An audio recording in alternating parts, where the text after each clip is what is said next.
The Magna Carta, the Great Charter, which is the foundation of the liberties we enjoy today, has, as far as one can tell, been torn up and replaced by edicts from an outside power called the European Union. If this is indeed the case, this is high treason. So this debate that's going on in the public arena now has a chance of being resolved in the High Court. Greetings, Runnymede Institute contributors. We'd like to announce Symposium 2011 for sometime near the end of June. That should help everyone get their heads around the House of Lords Act 1999 and why it must be repealed. It's not elitist, it's not royalist, and it's also not Republican. We're observing this, and what we're actually trying to track down is whether the law works or not. Apparently, the European Union has said that the Human Rights Act is the law of this country now. But in the Magna Carta, which is the basis for everything here, it's very, very clear that this country is not to be invaded. Yeah. And there are precautionary measures for the invasion not to happen. We've passed all those signposts long ago. And I feel privileged that I'm not British or English, and I'm witnessing history repeating itself. But not just one history, not the revolt of the barons that we all foresee, which will eventually happen. Actually, the Runnymede has predicted that everybody will revolt. This debt mountain that we're having to deal with, well, it's not something that anyone should have to deal with. It's absolutely insane. I would go further than that. I would say to you, they're brain dead. And that's not said to insult them. That is the reality.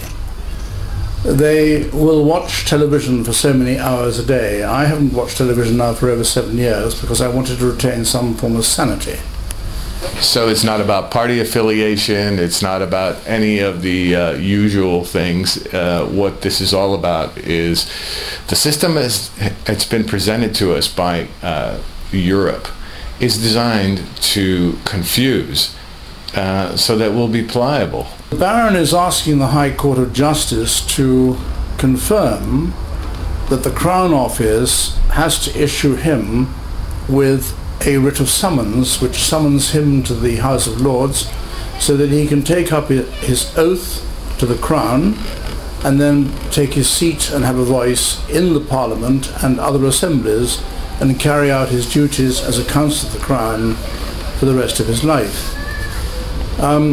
The thing is that the government clearly does not have a defence to the claim as drawn, because they have issued a summons asking the High Court to say it does not have the jurisdiction to hear the matter, number one, and number two, they've asked the High Court to strike out the claim in its entirety by what they call summary judgment. This is a low-life type tactic where effectively, to use a sort of simile, they're trying to fire an Exocet missile as a broadside to knock out the Baron without the embarrassment of divulging the government's true treacherous position. We hope you enjoy these films. We hope to give you something and a better understanding of what this country is supposed to be about and how Europe's socialism is chipping away at everything and is not going to leave anything for the future. In fact, it's all very, very bad. Sorry about that, but we all must deal with this. The banks are all insolvent and they're pretending to lend each other money, and we keep bailing them out, and we're playing along with the same old game. It's not going to be pleasant when this all comes crashing down. We have created what is deemed to be the finest form of government in the world. We have a constitutional monarchy. Now, we have these two buffoons who are unelected coalition because the Conservative Party did not have the ability to win an outright majority, even though the previous government, which was set out to bankrupt us and destroy every institution in this country, had bankrupted us and had destroyed all the institutions bar two, i.e. the military. They hadn't closed down 100%, and they hadn't removed Her Majesty the Queen from the throne. In other words, they hadn't closed down the Crown.